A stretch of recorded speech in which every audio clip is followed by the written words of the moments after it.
सच्चाई छुप नहीं सकती जमाने के उसूलों से कि खुशबू आ नहीं सकती कभी कागज के फूलों से।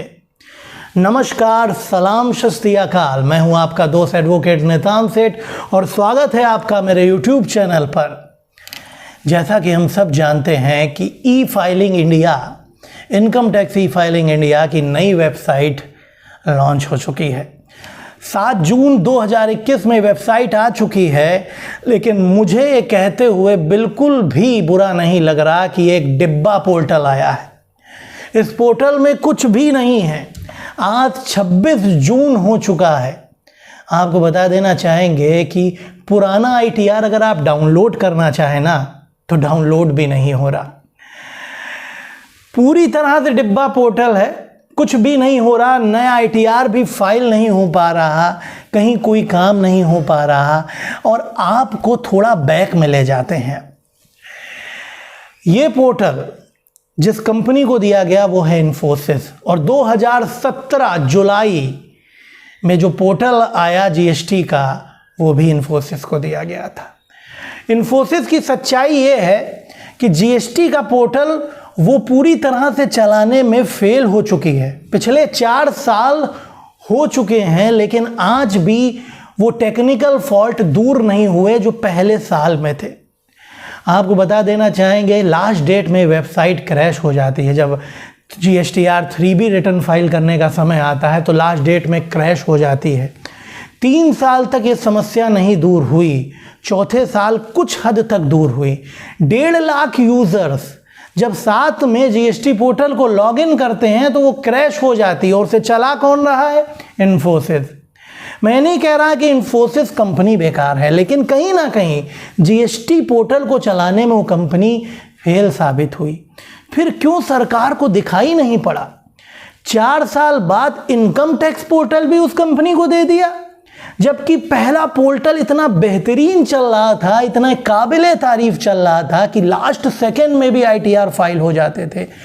कोई कमी नहीं थी। सारे टैक्स कंसल्टेंट, सारे चार्टर्ड अकाउंटेंट बहुत अच्छी तरीके से काम कर पा रहे थे। फिर क्यों उस कंपनी से काम लेकर उस पोर्टल को बंद कर कर उस कंपनी को काम दे दिया गया जो कहीं ना कहीं GST के पोर्टल को चलाने में फेल साबित हुई? क्या सरकार को दिख नहीं रहा था? हमारे यहाँ एक कहावत है कि कापर करूं श्रृंगार पिया मोरा अंधर रे। अरे किस पर करूं श्रृंगार जब पिया ही अंधा है? क्या सरकार अंधी हो चुकी है कि गलत हाथों में काम दे दिया, जबकि पहला जो काम पोर्टल कर रहा था वो इतना बेहतरीन था? ऐसा कब होता है? आप बुद्धिजीवी लोग हैं, आप समझने की कोशिश कीजिए कि सही काम कर रहे लोगों से काम छीनकर गलत में दे दिया गया, जो कि कहीं ना कहीं सक्षम नहीं है उस काम को करने के लिए। ऐसा तब होता है जब वो इंसान कोई ना कोई लाभ प्रदान करता है उस इंसान को जिसने उसे काम दिलवाया, या कोई बहुत बड़ा उससे उस इंसान को फायदा है, वरना ऐसा कभी भी नहीं किया जाता है। आप बुद्धिजीवी लोग हैं, आप अपनी अंतरात्मा में से पूछिए, आप अपने आप से सवाल पूछिए कि ऐसा क्यों किया गया। आज 7 जून 2021 में वेबसाइट आई, आज 26 जून है, पुराना ITR डाउनलोड नहीं हो रहा है, कोई काम नहीं हो पा रहा है।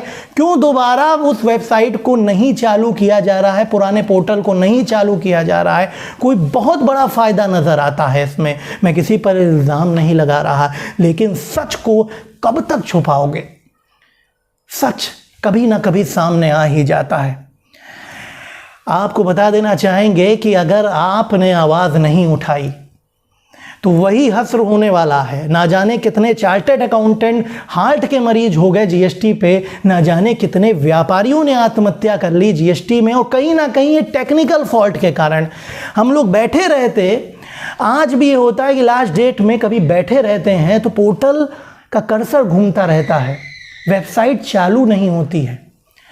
ये परिस्थिति आ जाती है कि लास्ट डेट में 1.5 लाख यूज़र जब साथ में लॉगिन करते हैं GST में तो साइट क्रैश कर जाती है। जो ITR फाइल करते हैं उनकी संख्या GST से बहुत ज़्यादा है। कैसे संभाल पाएगी ये, जबकि पुराना पोर्टल इतना बेहतरीन चल रहा था। क्यों मौका दिया जाए किसी को, क्यों मौका दिया जाए कि क्यों प्रॉब्लम्स आने का मौका ही दिया जाए। ठीक है, जीएसटी आपका चला रहे हैं, आप इन्फोसिस को जैसे तैसे चल रहा है, लेकिन इनकम टैक्स इंडिया की वेबसाइट तो बेहतरीन चल रही थी ना, उसे छीनने का कोई रीज़न नहीं था। उस पोर्टल को दोबारा चालू किया जाए। मैं जनता से आह्वान करना चाहता हूं, मैं सभी टैक्स कंसल्टेंट, मैं चार्टर्ड अकाउंटेंट से आह्वान करना चाहता हूं कि प्लीज़ अपनी आवाज़ को बुलंद कीजिए और आवाज़ उठाइए इसके खिलाफ, और सरकार को मजबूर कर दीजिए पुराना पोर्टल चालू करने के लिए। क्योंकि अगर आप चुप रहे तो ये आपको दबाते रहेंगे, और इतना दबाएंगे ना कि आप परेशान हो जाएंगे। आप जो भी अमेंडमेंट लाना चाहते हैं, जो कुछ करना चाहते हैं, पुराने पोर्टल में कीजिए। नए पोर्टल को लाने की कोई भी आवश्यकता नहीं है। ये मैं आह्वान करना चाहूँगा सभी चार्टर्ड अकाउंटेंट से, सभी टैक्स कंसल्टेंट से, सभी एसएससी से कि मिलकर आवाज़ उठाइए और पुराने पोर्टल को दोबारा चालू कराइए। धन्यवाद।